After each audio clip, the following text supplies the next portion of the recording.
Hello friends, Academic Zone welcomes you.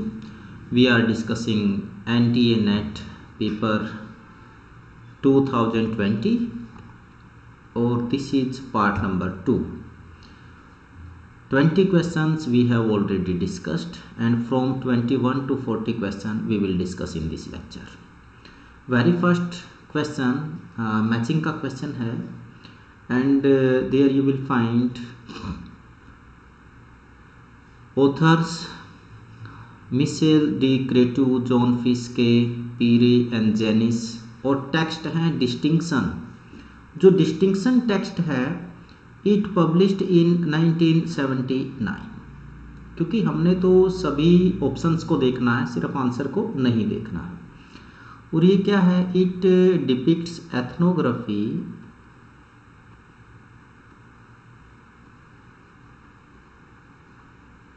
Of contemporary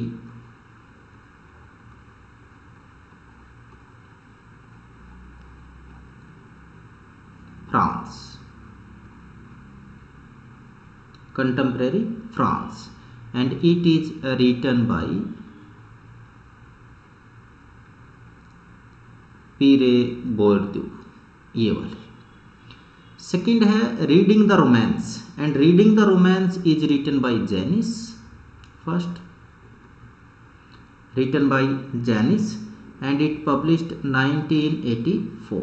It published in 1984, and in this text Janis tells us about why women are attracted towards the romantic fiction. Romantic fiction की तरफ जो women है वो attract क्यों होती हैं, उसका एक पूरा हिस्ट्री उन्होंने दिया है। मेल डोमिनेशन, किस तरीके से साइकोलॉजी को हाईजैक किया जाता है।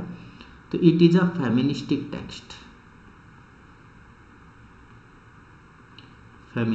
Text and written by Janice Radway. Understanding popular culture life, ये टेक्स्ट है जॉन फिस्के का। And this text you can say it tells us about the differential mass culture and popular culture. The text tells us about difference between mass culture and popular culture.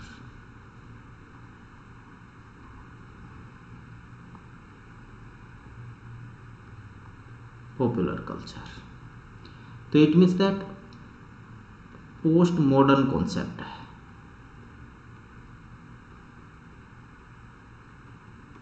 ठीक है, last का जो हमारा text बचा है the practice of everyday. The practice of everyday it published इन 1984। और इसकी यदि बात करें तो ये it also tells about mass culture.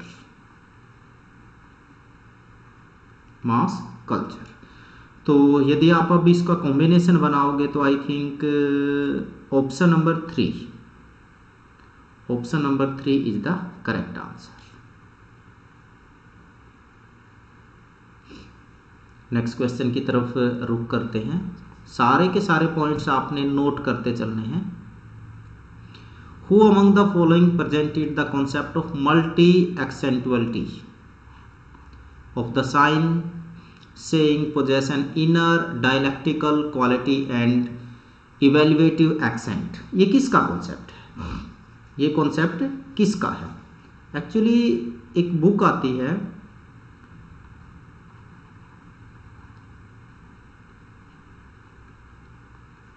The Philosophy of Language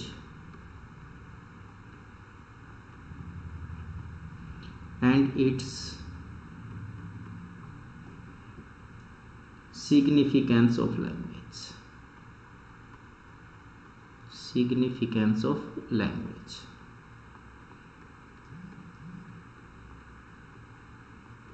And the publishing year of this book is 1929. ठीक है, The book belongs to Bhaktin school.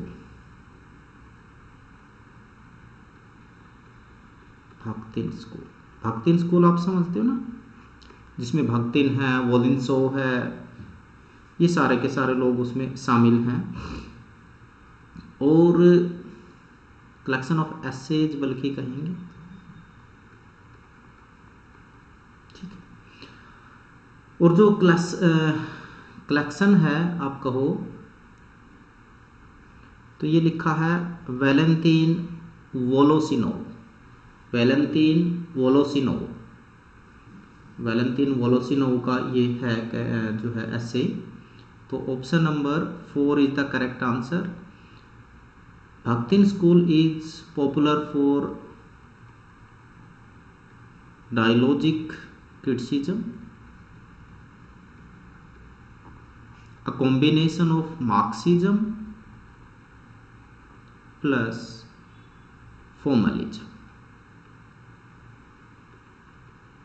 And Voloshinov is a very prominent member of Bhaktin school of criticism. तो रोलम Barthes जो हैं, Roland Barthes structuralist and post structuralist, Stuart Hall cultural critic हैं जिनका association cultural theory से है, Jack दरिदा जिनका concept है deconstruction, deconstruction. He is known for his difference. Which of the following to inspired the rise of periodical essay? Periodical essays के लिए कौन famous है? Robert Burton, Francis Rabelais, Francis Bacon and Michel de Montaigne. First of all, Montaigne is known as father of essay. Francis Bacon is known as father of English essay.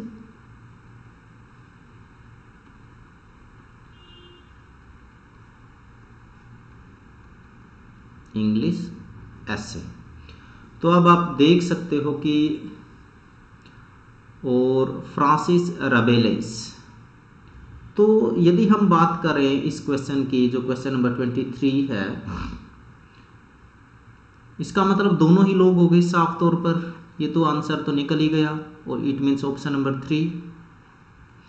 अब जो Francis bacon के ऐसे आते हैं, the first collection published in 1597, in that collection 10 essays were published. पहला collection 10 essays का है, दूसरा कलेक्शन 1612 32 एसेज, और जो तीसरा कलेक्शन है वो आपका है, कह सकते हो 1625, इसमें भी 58 एसेज हैं। ये आपके हैं बैकन के एसेज हैं। इस तरीके से क्वेश्चन पूछे जाते हैं, ठीक है। तो हमारा आंसर जो है, अब रॉबर्ट बर्टन कौन है, एक एक की यदि बात करें तो रॉबर्ट बर्टन की यदि हम बात करें तो 1577 to 1640 this is the life span. और इनका एक वाक है, यहाँ लिखता हूँ, the anatomy of melancholy, anatomy of melancholy. इनका पीरियोडिकल एसे से कोई रिलेशन नहीं है। फ्रांसिस राबेलियस, राबेलियस कौन है, ये फ्रेंच रेनेसां राइटर है, फ्रेंच रेनेसां ऑथर। और बैकन और मोंटेग्यू की बात हम कर ही चुके हैं इनकी तो। और बैकन को जो है, he is considered as father of empiricism also, father of empiricism. इनको फादर ऑफ एम्पिरिसिज्म भी कहा जाता है। तो सभी ऑप्शंस हमने देख लिए हैं। Let's move to the next question. Chronological order में हमने लगाना है and the question is Crome Yellow. Let's talk about Crome Yellow. It published in 1921 written by Aldous Huxley। पहले तो यही पता होना चाहिए। इसमें जो कैरेक्टर हैं डेनिस और इनकी जो बिलविड है वो है Annie Wimbus. It is an Wimbus. ठीक है। Sons and Lovers it published in 1913 by D.H. Lawrence. Characters you know very well. Mr Morel minor character है, गर्ट्रूड मोरेल,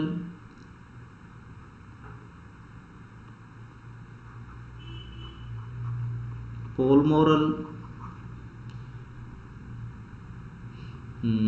नीचे लिख देता हूँ, William Morel,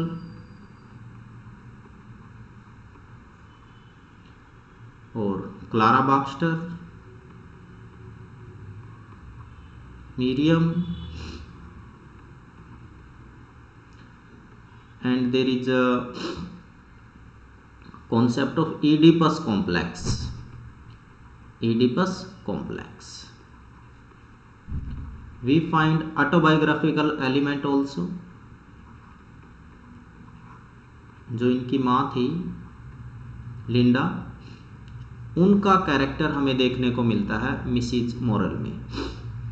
and the third one is Mrs Dalloway. जो Mrs Dalloway जो work है it published in 1925 written by Virginia wolf.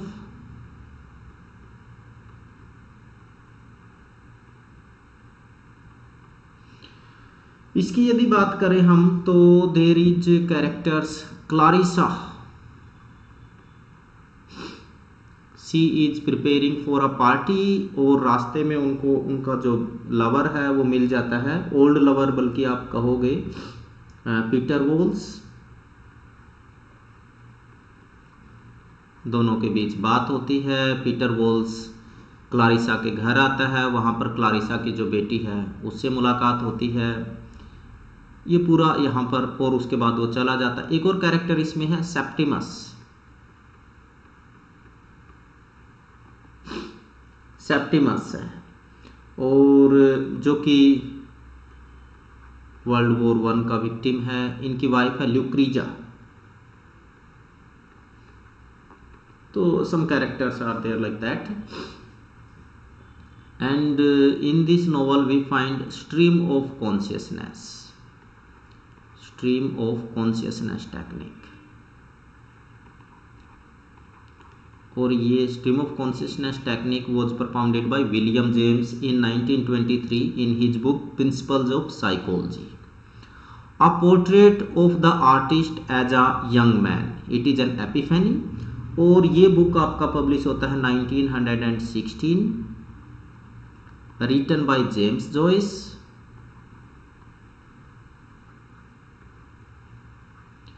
और इसमें जो कैरेक्टर है वो कौन है? स्टीफन डेडलस जो हीरो है। और जो दूसरा वर्क है जेम्स जॉयस का that is Ulysses. The hero of Ulysses is Leopold Bloom. So many times we find these questions in net. Leopold Bloom, Molly Bloom, Leopold Bloom. Yes. तो अब आप कॉम्बिनेशन इजीली बना ही सकते हो, इसमें कोई दिक्कत बची ही नहीं है। सबके ऑथर भी लिख दिए हैं, ईयर ऑफ पब्लिकेशन भी लिख दिए हैं। And the answer is option number 4। Option number 4 is the answer.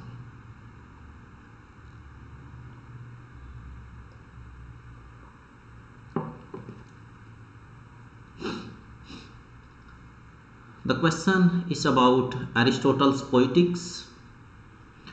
He asserted the value of poetry by integrating rhetoric and imitation. Imitation के लिए ग्रीक जो टर्म है that is mimesis. He asserted the value of poetry by focusing on both rhetoric and imitation. Asserted the value of poetry by giving preference to rhetoric over imitation. Or the value of poetry by focusing on imitation rather than rhetoric. देखिए यदि आप poetics पढ़ोगे तो पूरा का पूरा जो concept है it depends on imitation. Poet क्या करता है, पोइट इमिटेट करता है, और इसी इमिटेशन के चलते प्लेटो को जो है वो पोइट्स को क्या कर देते हैं, अपने रिपब्लिक से बैनिश करते हैं। वो कहते हैं कि poetry is twice away from reality या ट्रूथ, और पोइट को लायर बोलते हैं। ठीक है, जबकि अरिस्टोटल कहते हैं कि it is not merely imitation, यहां पर पोइट का अपना पुट भी होता है, and it is much more than imitation. तो इट मीन्स दैट वो इमिटेशन को रेट्रिक से ज़्यादा तवज्जो देते हैं। तो it means option number 4 is the correct answer. कुछ टर्मिनोलॉजी है पोइटिक्स में जो टाइम एंड अगेन यूज होती है, लाइक पेरिपेथी एंड एनागोनोरिसिस, इमिटेशन, और उसके बाद जैसे आपका हमसिया हो गया है, ट्रेजिक हीरो है, माइमासिस है, ये सारे के सारे टर्मिनोलॉजी आपको पता होनी चाहिए। ये क्वेश्चन टाइम एंड अगेन पूछे जाते हैं। Plot is the soul of tragedy, ऐसा अरिस्टोटल ने बोला है। और जब वो कैटेगराइजेशन करते हैं पोइट्री का, तो उसमें सबसे ऊपर ट्रेजेडी को रखते हैं, उसके बाद एपिक को रखते हैं।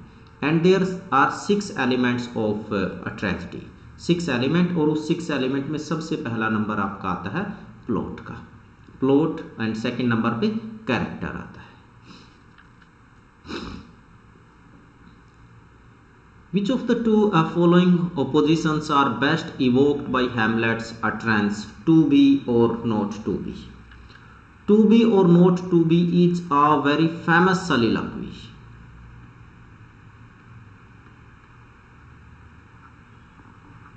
It is a very famous soliloquy by Hamlet, Prince Hamlet.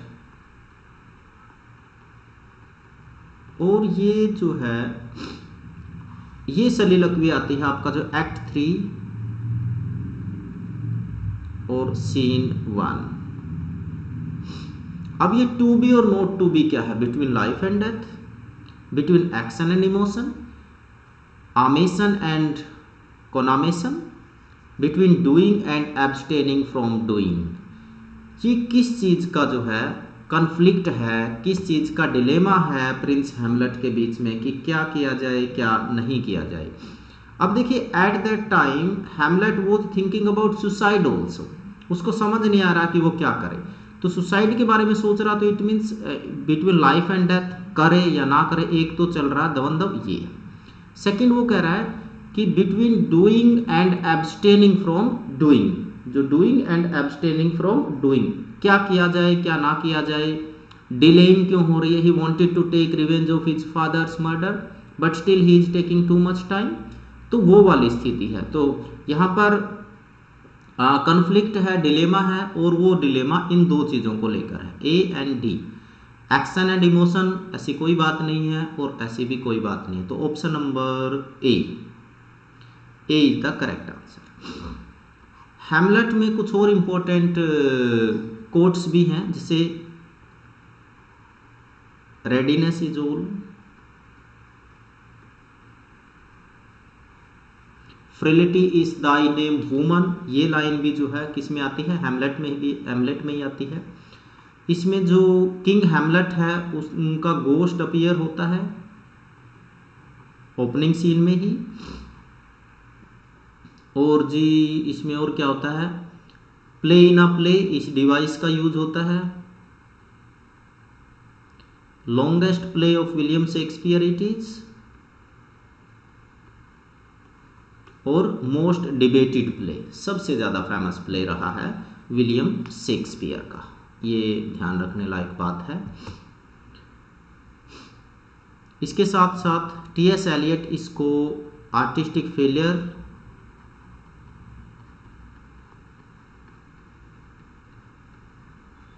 और इसके साथ साथ मोनालिजा ऑफ लिटरेचर बोलते हैं।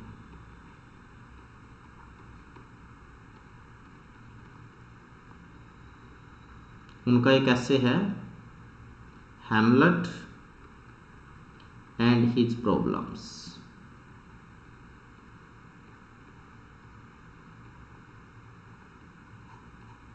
ठीक है। और जो साइकोएनालिटिक क्रिटिक है दे फाइंड्स इडिपस कॉम्प्लेक्स ऑल्सो, यहाँ पर इडिपस कॉम्प्लेक्स भी ढूंढते हैं। Who among the following are the two great masters of French language that T.S. Eliot contrasts with Dryden and Milton in the metaphysical poets? Metaphysical poets जो metaphysical जो term है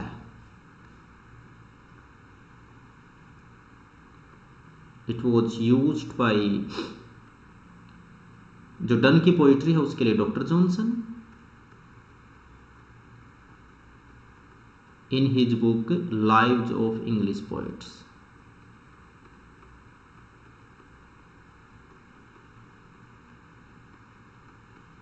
जहां पर वो टोटल 52 पोइट्स की बात करते हैं। और मेटाफिजिकल जो टर्म है it was coined by Dryden. Secondly metaphysical poet कौन कौन है? जॉन डन है, माइकल वॉन है, कर्शो है और टान हार्न है। तो they are the metaphysical poets. तो इसमें अभी यदि हम बात करें कि भाई किस किस की बात होती है तो there are one is Jean Racine. ये कौन है? ये एक फ्रेंच ड्रामेटिस्ट है, फ्रेंच ड्रामेटिस्ट। चार्ल्स बॉडलेयर ये भी फ्रेंच हैं तो सारे के सारे फ्रेंच ही जो मेंशन किए हैं। And he is having association with symbolism. क्या बोलते हैं T S. Eliot? Two great masters of French language that T S. Eliot contrast with Dryden and Milton in metaphysical poets. भाई जो यहाँ पर नहीं है तो इसमें दोनों का नाम आप ले सकते हो, Jean Racine and Charles Baudelaire. तो डी एंड सी। तो option number 3 is the correct answer. Option number 3 जो है that is the correct answer. यही आपका जो है आंसर है। तो नेक्स्ट क्वेश्चन की तरफ मूव करते हैं। Who among the following feminist theorists posited a separate dream of female experience captured in a style of writing different from men's? और इसके लिए एक टर्म आती है एक्रीचर।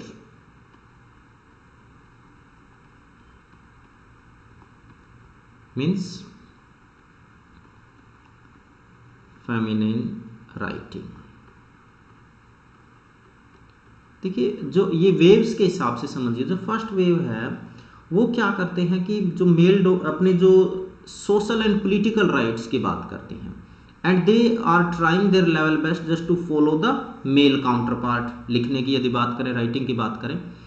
लेकिन जो नेक्स्ट स्टेप आता है वो ये उनको महसूस होता है फेमिनिस्ट को कि जो इमोशंस हैं फीमेल की वो जो पर्टिकुलर पेट्रियार्कल सोसाइटी ने जो लैंग्वेज सेट कर रखी है उसमें उसका एक्सप्रेशन पॉसिबल नहीं है। तो it means that they must have their own style of writing if they want to express their feelings in a proper manner and for that they use the term ecriture and the term was used by Helene Cixous, the great French feminist Helene सीजोक्स।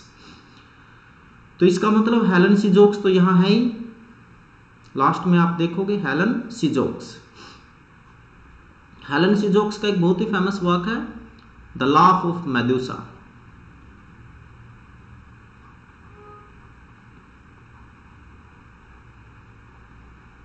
Simone de Beauvoir का the Second Sex. Kate Millett का Sexual politics.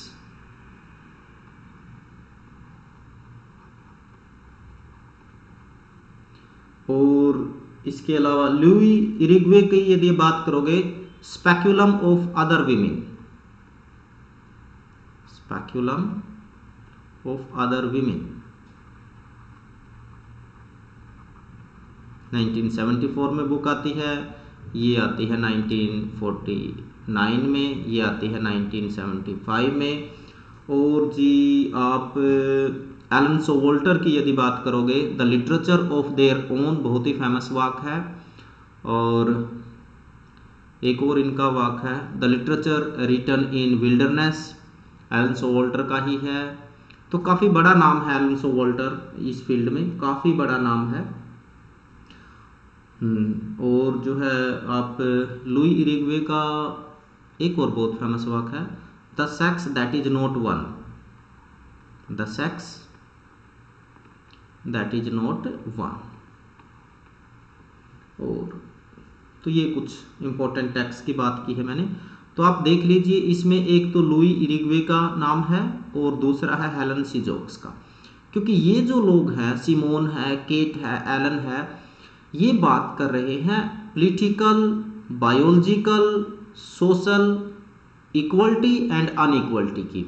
जो Irigaray और Helene Cixous है, they are talking about the writing style, कि भाई language ही अलग होनी चाहिए, इनका जो सिलेक्शन ऑफ वर्ड्स है, द वे ऑफ एक्सप्रेशन है, that is different that of from man. तो उस वाले फील्ड के लिए जो है ये फ्रेंच क्रिटिक जाने जाते हैं। तो it means that option number last B and E, it is the correct answer. इसको आप टिक कर लीजिए।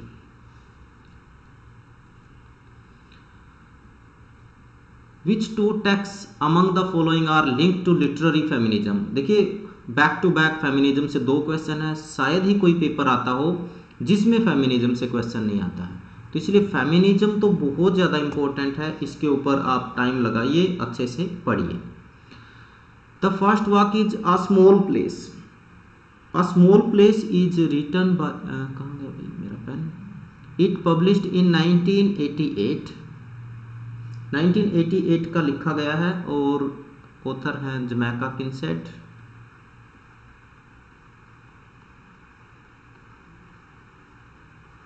ब्लैक है। It is N essay. She has an association with Antiguan movement. ये सारी की सारी एक्टिविस्ट तो रही ही हैं। The yellow paper, yellow paper 1892 में पब्लिश होता है और ये वर्क है आपका शार्लोट पाकिंस।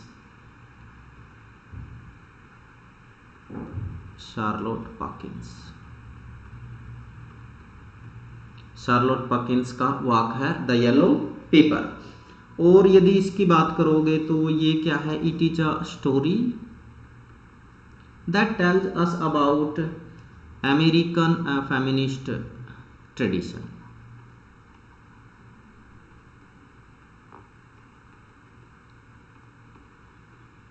ठीक है। एमा, ये तो सबको पता ही है, एमा का तो मेरे ख्याल से बताने की ज़रूरत नहीं है। Emma published in 1880 and it is written by Jane Austin.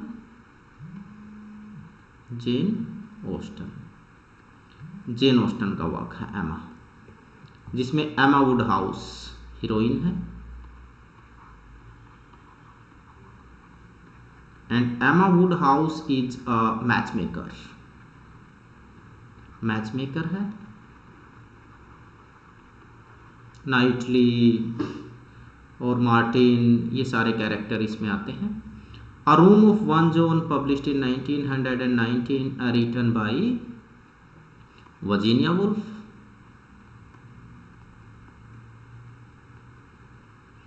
जहां पर वुल्फ जो है अपना एक तो फाइनेंशियल सिक्योरिटी की बात करती हैं और दूसरा उनके लिए जो है वो कहती है कि you must have a room where you can sit. और ये बड़ा मेटाफोरिकल है, यहाँ पर रूम का मतलब प्राइवेसी, आपकी अपनी प्राइवेसी भी होनी चाहिए और फाइनेंशियल जो है सिक्योरिटी और सेफ्टी भी होनी चाहिए। If you want to be a writer, ऐसा जो है वर्जीनिया वुल्फ बोलती हैं। तो फेमिनिज्म की यदि बात करें तो एक तो रूम ऑफ वन जोन है ही, है कि नहीं, तो इसका मतलब डी देख लीजिए, लेकिन डी तो सब में है। अब पहले वाले इसमें क्या है, डी के साथ बी है और बी क्या है, येलो वॉलपेपर है। एमा एक नोवेल है तो सी नहीं होगा, ये आपका कट गया, ये आपका कट गया, ऑटोमेटिकली ही दो ही रह गई है। तो ऐसे में फिर आपका आंसर क्या जाएगा, और अ स्मॉल प्लेस क्या है, और उसके बाद yellow wallpaper. It's a story, जो यहाँ पर मैंने लिखा था अमेरिकन फेमिनिस्टिक मूवमेंट के बारे में हमें बताता। तो B and D, C, option number C या ऑप्शन नंबर 3 आप कह लीजिए, दैट इज द आंसर।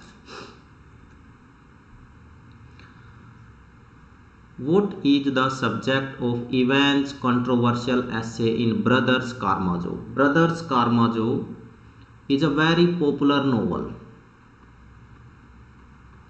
लेकिन उस पर ऐसे लिखा है इवैन ने, उसमें क्या है। वैसे तो बहुत ज़्यादा फेमस जो है नोवेल रहा है इसकी, यदि हम बात करें तो अभी बात करते हैं जो दिया गया ऑप्शन, ट्रांस बस्टेनेटिसेल, ट्रांस बस्टेंटिएशन, नाम भी बड़े अजीब हैं, द इविल्स ऑफ क्लर्जी और यूनिकरिस्ट एक्लेजियास्टिकल कोड्स।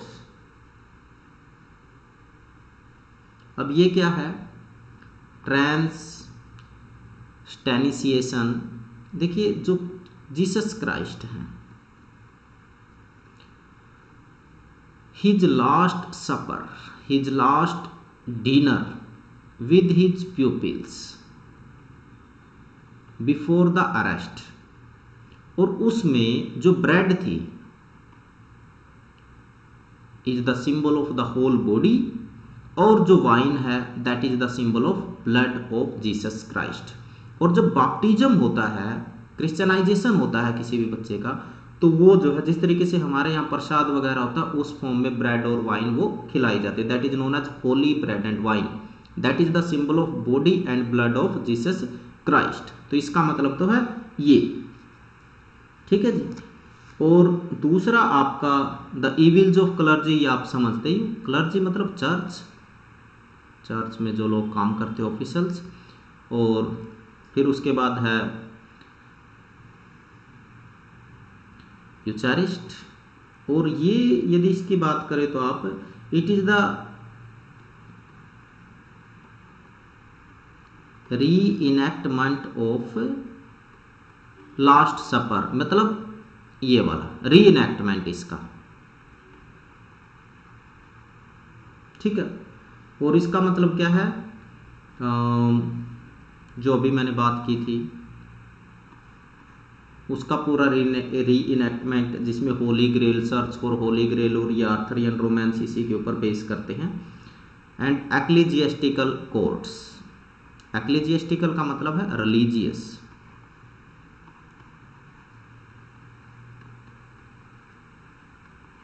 ठीक है जी। तो ये तीनों जो हैं ये सारे के सारे थियोलॉजी से से संबंध रखते हैं, रिलीजन से संबंध रखते हैं। और जो ब्रदर कारामाजोव है, ये नोवेल किसका है, ये नोवेल है आपका दोस्तोयेव्स्की का, दोस्तोयेव्स्की, ठीक है। तो जो हमारा आंसर होगा वो है लास्ट का ecclesiastical courts, option number 4 is the correct answer. Next question waiting for Godot से है। और waiting for Godot, it is a play, absurd play by Samuel Beckett,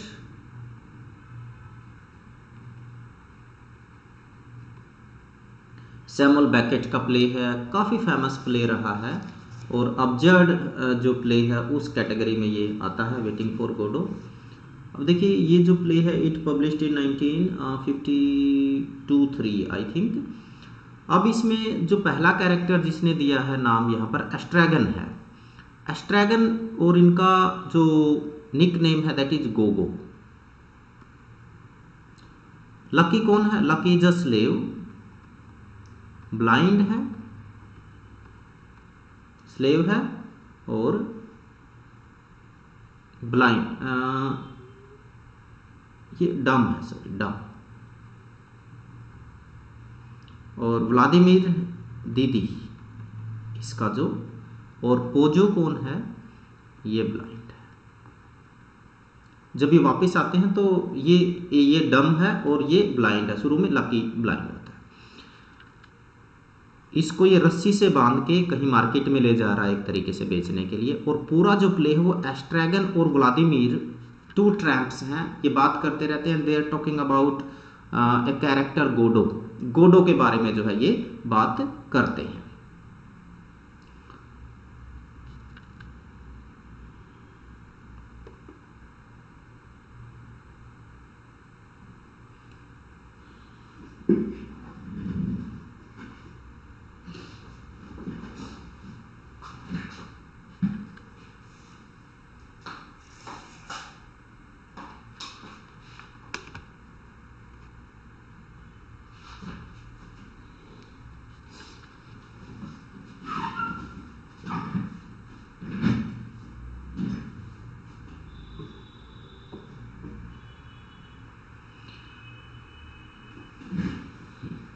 yes, तो ये सारे कैरेक्टर्स का हमने थोड़ी थोड़ी सी बात की है।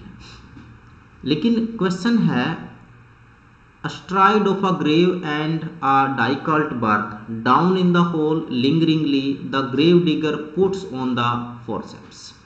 ये वर्ड किसके हैं? फॉलोइंग जो स्पीच है ये किसकी है? सैमुअल बेकेट के वेटिंग फॉर गोडो में। And the answer is Vladimir, option number 3। एक और क्वेश्चन कई बार आया है, जो वेटिंग फॉर गोडो है, it does not have any subtitle in French because originally written in French language. लेकिन इंग्लिश में जब इसको ट्रांसलेट किया है तो there is a subtitle, a tragedy in two acts.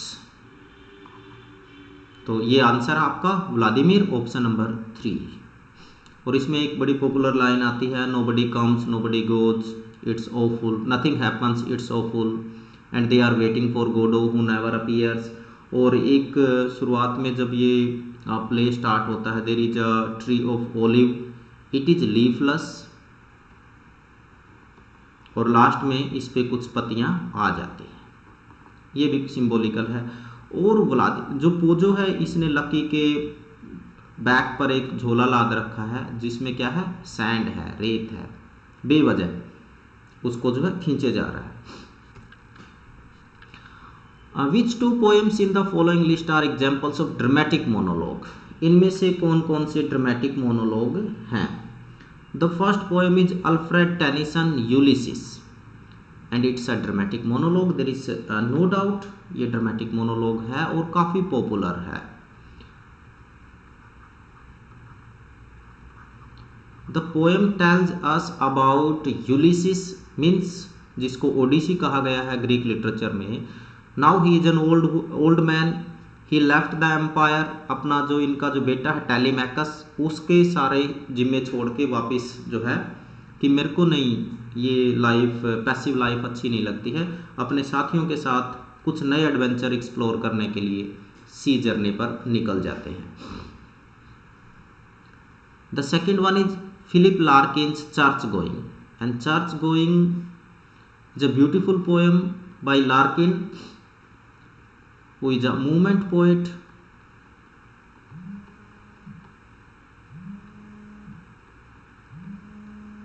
Movement poet हैं। हेलो, हाँ भाई,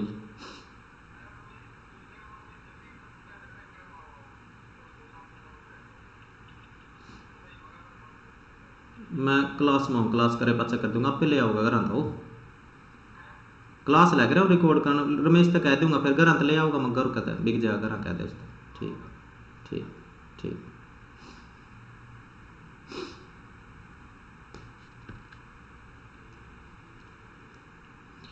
The third poem is Carol and I Medusa।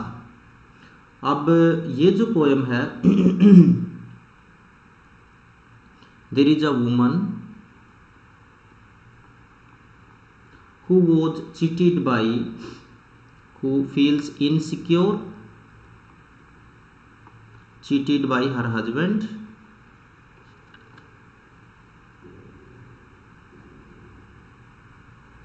ठीक है। और लास्ट में है Catherine Philips, a married state.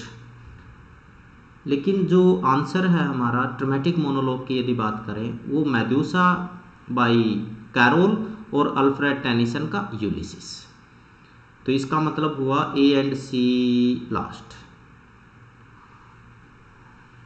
अब पेपर में सोल्व कैसे करें, ए का तो पता ही है, तो जहां पर ए नहीं है वो तो ऑलरेडी बाहर हो गए थे। अब देखना है यहाँ पर सी ओ सी बी डी इनमें से। अब हमें पता चर्च गोइंग बिल्कुल ड्रामेटिक मोनोलॉग नहीं है, तो बी भी बाहर हो गया, तो ये भी बाहर, ये तो ऑलरेडी बाहर हो गया था, तो हमारा आंसर आएगा फिर ये सी वाला। क्रोनोलॉजिकल ऑर्डर में लगाना है।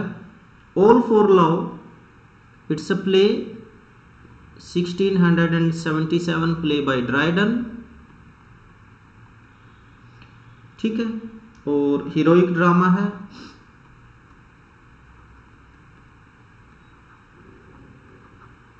रिटन इन ब्लैंक वर्स, ठीक है। और द प्ले डेडिकेटेड टू, किसको जो है डेडिकेट किया गया है, Thomas ऑसबोर्नी,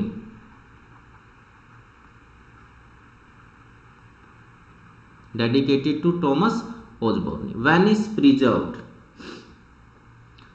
written by Thomas Otway,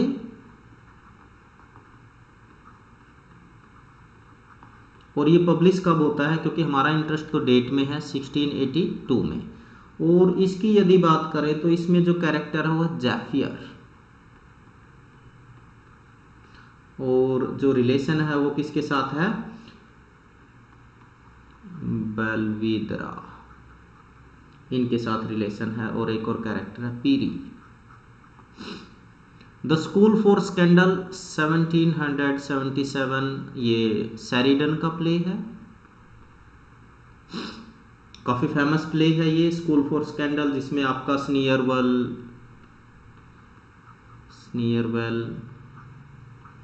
Peter टीजल, lady टीजल, दोनों भाई, वो क्या नाम है उनका, जोसेफ एंड चार्ल्स, और उनके वो अंकल जी, वो सारे कैरेक्टर इसमें हैं। And last one is the country wife, ये भी बड़ा फेमस प्ले है, 1675 का है, विलियम वाइचरली का लिखा हुआ।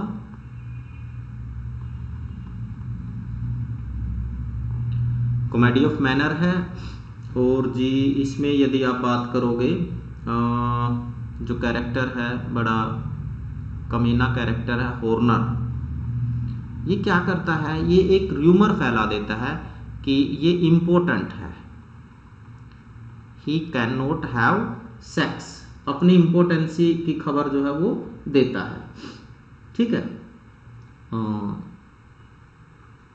स्पेलिंग ठीक कर लीजिए। और इसके बदले फिर जो है लेडीज के बीच में जाना अब उसके लिए आसान हो गया है। And he seduced so many women, काफ़ी सारे जो है लेडीज के साथ फिर वो सेक्सुअल रिलेशन बनाता है। तो इसमें लेडी मार्गरी है, जिसको क्या कहा गया है, कौन है इनके husband, Mr pinch wife.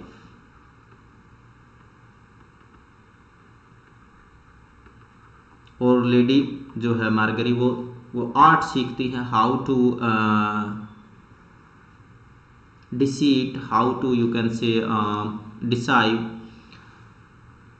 her husband, and she also has a relationship with this Horner।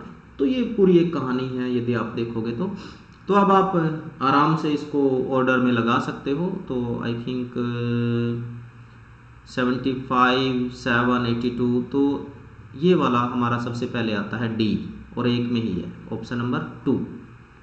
Option number 2 is the correct answer, यही हमारा आंसर है। नेक्स्ट क्वेश्चन की तरफ चलते हैं। Who among the following linguists propose the terms competence and performance. Competence and performance, competence का मतलब है लैंग्वेज का जो स्ट्रक्चर है, ओवरऑल जो लैंग्वेज है। परफॉर्मेंस का मतलब होता है एक पर्टिकुलर टाइम पर आप जो यूज कर रहे हो, usages, that is known as performance. ये किसके बराबर है? जो ससोर का जो कॉन्सेप्ट है, लैंग एंड प्रोल। लैंग का मतलब कॉम्पिटेंस, इनको कंपेयर किया जा सकता है, एंड प्रोल का मतलब है परफॉर्मेंस। ठीक है, और ये ससोर के हैं, तो कॉम्पिटेंस एंड परफॉर्मेंस ये किसका कॉन्सेप्ट है? Noam Chomsky. Noam Chomsky is known for UG, universal grammar.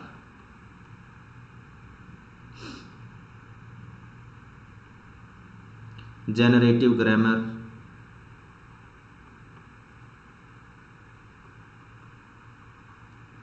Universal grammar में क्या बोलते हैं कि भाई ओवरऑल दुनिया में जितनी भी लैंग्वेजेज हैं उनका एक कॉमन ग्रामर है, और वो ग्रामर बच्चा लेके पैदा होता है, सीखने की ज़रूरत नहीं।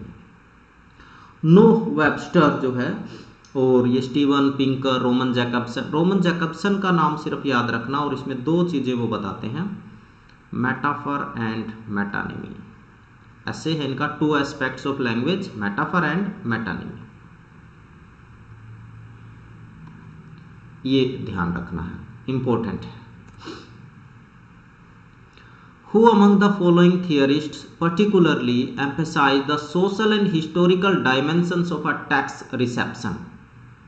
रिसेप्शन थियोरी की हम बात कर रहे हैं, और रिसेप्शन थियोरी पे काम किसका है वो देखना है। वुल्फगैंग आइजर एक नाम इन्होंने दिया है, ये रीडर रिस्पॉन्स क्रिटिक हैं। स्टेनली फिश, स्टेनली फिश का एक बहुत ही पॉपुलर ऐसे है, is there a text in the class, reader response theorist हैं। हैंस रॉबर्ट जोस रिसेप्शनिस्ट हैं, मतलब रिसेप्शन थियोरिस्ट हैं, रिसेप्शनिस्ट नहीं। और पीरी बोर्ड्यू, जिनका नाम पहले भी आया था, बिल्कुल शुरू का क्वेश्चन हमारा था, ये एक फ्रेंच सोशलिस्ट हैं। वुल्फगैंग आइसर का एक तो हरमेन्यूटिक्स, शुरुआत में ये थियोरी सिर्फ बिब्लिक बाइबल के लिए अप्लाई की गई थी, to understand, to decode Bible. Later the theory was used to all the scriptures, और उसके बाद लगभग हर फील्ड में अप्लाई की गई। स्टेनली फिश का बहुत ही पॉपुलर ऐसे है,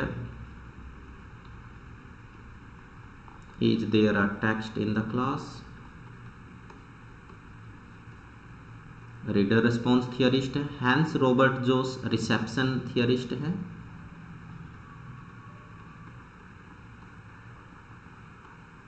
अब इसको समझने के लिए सबसे पहले फिनोमिनोलॉजी, जो मार्टिन हेडगर उनका कॉन्सेप्ट है, रीडर रिस्पॉन्स थियरिस्ट, जिसमें आपका हर्मेनेटिक्स वाले वुल्फगैंग आइजर और ये पार्टी आ जाती है, और रिसेप्शन थियरिस्ट, ये तीनों जो है एक दूसरे से मैच करते हुए उनका एडवांसमेंट है। तो हमारा जो आंसर आएगा वो क्या आएगा? Option number 3, Hans Robert Jauss. Hans Robert Jauss is the answer. ये क्वेश्चन नेट में कोई 4 से 5 बार ऑलरेडी आ चुका है।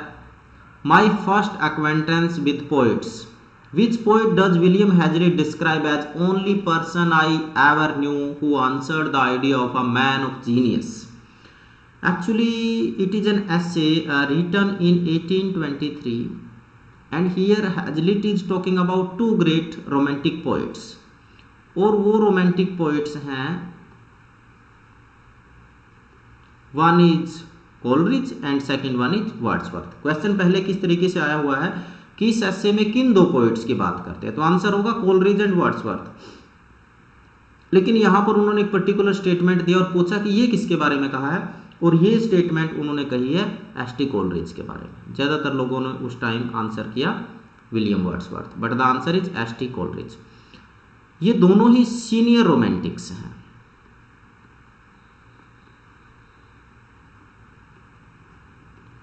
और दोनों ये बायरन और शैली ये यंग रोमांटिक्स हैं।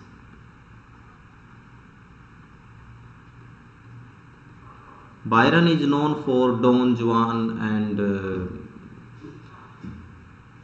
चाइल्ड हैरोल्ड, बायरोनिक हीरो के लिए जाने जाते हैं, full of devastative passions and all these things. Shelley is a revolutionary poet, जिनको यूनिवर्सिटी से निकाल दिया गया था इनकी पोएम की नेसेसिटी ऑफ एथेइज्म के लिए।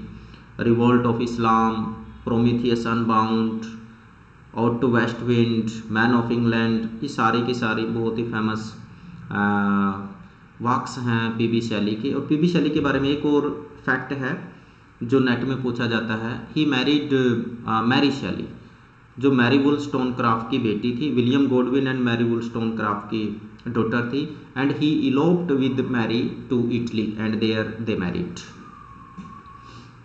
और मैरी शैली का एक वर्क है popular, that is Frankenstein. Which one of the following assumptions best express the position of post-structuralist criticism? Definite, ये डेफिनेट है, लिखने में थोड़ा सा चूक हुआ है। Definite structure अंडरलाई empirical events. Definite structure, अब देखिए जो पोस्ट स्ट्रक्चरलिज्म है वो स्ट्रक्चरलिज्म में जो फिक्सेशन आया था उसी का क्या था, प्रोटेस्ट था। स्ट्रक्चरलिस्ट क्या कह रहे थे, they were saying that there is a particular structure and with the help of the relation between signifier and significant that is based on difference we can reach to a particular meaning. Post structuralist कहते हैं कि this chain of difference is keep on changing and it is arbitrary and we can not reach to a definite end. ठीक है, reconstruction की theory आई, तो पहले वाली तो उससे बाहर वैसे ही हो गई। Second one is language is representational, वो इस बात को नहीं मानते हैं कि लैंग्वेज जो है वो रिप्रेजेंट बल्कि नहीं कर रही है किसी चीज़ को, वो तो अपने आप में ही एक इम्पोर्टेंट फिनोमिना है। Apprehension of reality is a construct, apprehension of reality is a construction. Yes, इस बात को ये मानते हैं कि reality is constructed through language. Knowledge operates according to procedures that are axiomatic, इस बात को भी नहीं मानते। तो जो ऑप्शन नंबर 3 है आपका पोस्ट स्ट्रक्चरलिस्ट का, ये बिल्कुल बात सही है। और पोस्ट स्ट्रक्चरलिस्ट थियरी की बात करेंगे तो we will talk about Derrida, जो सोसोर का जो कॉन्सेप्ट था उससे आगे बढ़ते हैं। और इसमें आप post structuralism you will find Derrida there, you will find Roland Barthes there, death of the author, you will find Michel Foucault, what is an author, you will find such kind of the critics over there. Which of the following novels into a poem 999 lines preceded by foreword followed by a commentary and an index? किस poem play novel को 999 lines में, poetic lines में एक poem के रूप में लिखा है? Ragtime, pale fire, inner sight and R glass. तो रैग टाइम जो है it published in 1975, it's a novel and the novel written by doctor and it tells it is something about you can put it under the category of historical fiction.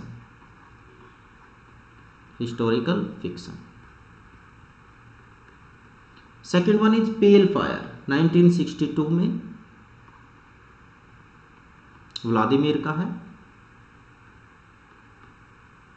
ठीक है, और इसमें Vladimir नैबकोव, पूरा ही लिख देता हूं, इनका एक बहुत पॉपुलर वर्क है, वो कौन सा है? लोलिटा। इसकी समरी जरूर पढ़े, पेपर में क्वेश्चन आता है यहां से। एक लोलिटा है,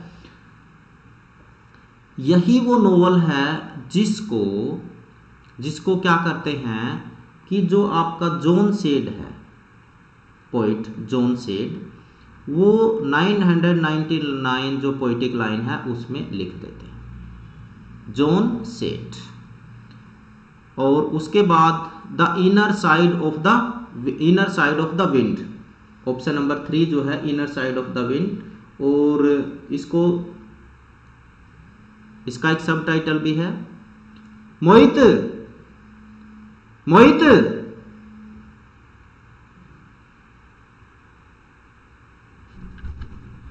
मोहित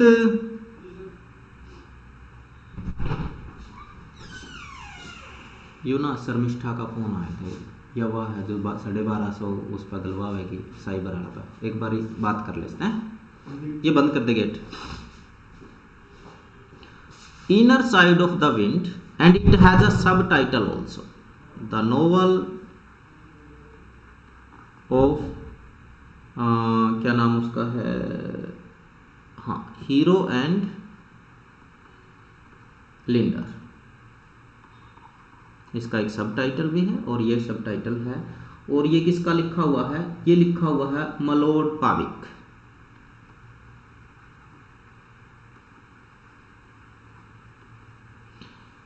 and last one is are glass,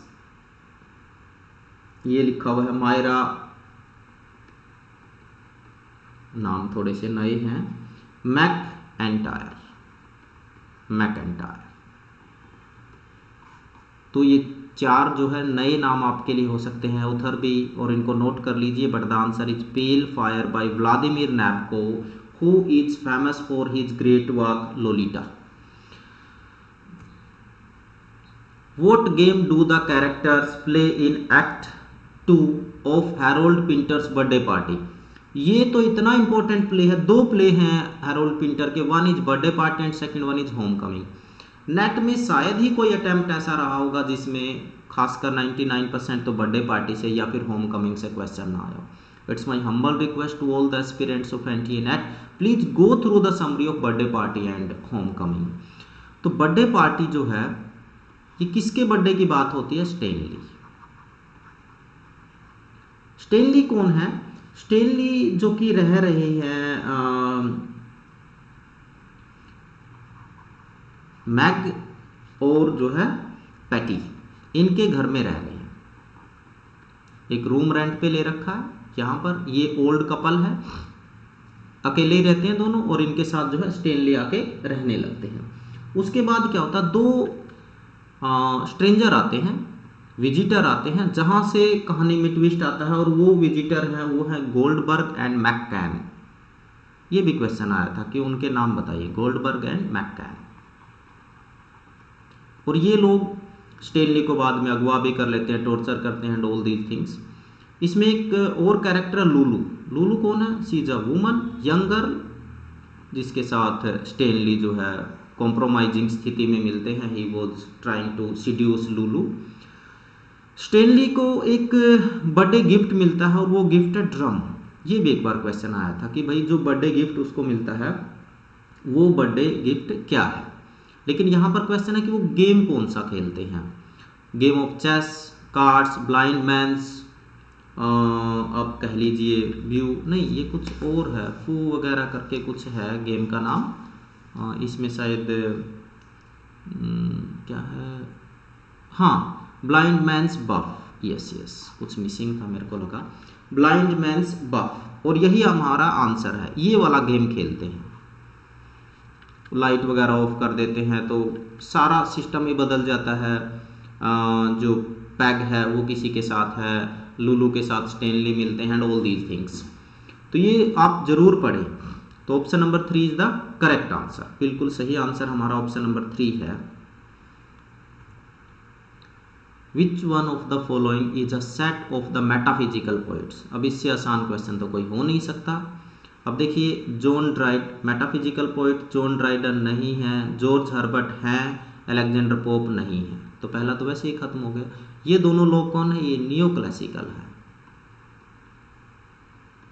neo classical. Henry वोन बिल्कुल हैं, जॉन ड्राइडन नहीं हैं, जॉन डन हैं, तो ये भी हो गया।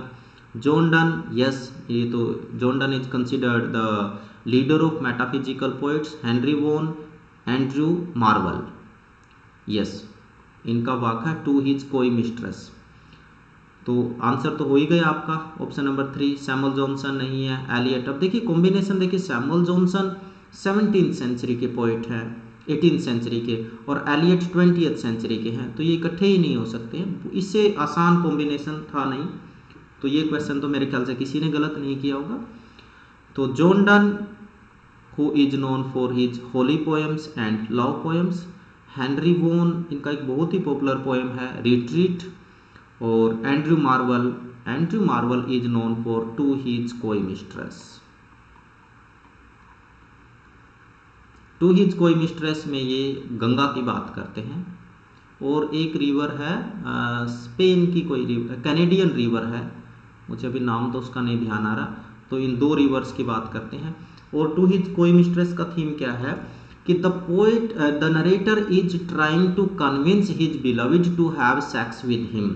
वो कहते हैं कि इस बॉडी का क्या होगा लास्ट में, इस बॉडी को लास्ट में जो है वो कीड़े मकोड़े ही खाएंगे। It means that if you are not relishing the love, if you are not enjoying sex, physical pleasure, physical love, then this body is quite useless. तो फिलोसफिकली उसको समझाने की कोशिश कर रहे हैं कि time is running, you should pay attention, put aside your shyness and let's love. जैसा कि जॉन डन, हालांकि डन का अप्रोच अलग है, जैसे वो चाइड करते हैं उसमें, सन को भी जो है रिब्यूक करते हैं, but there the beloved is not adamant.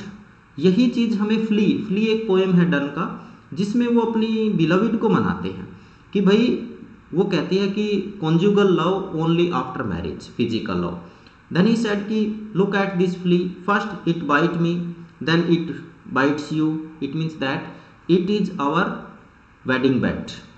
दोनों का ब्लड मिक्स हो चुका है, इट मीन्स हमारी शादी हो चुकी है। तो सेम अप्रोच हमें यहाँ पर to his coy mistress Andrew Marvel में मिलती है।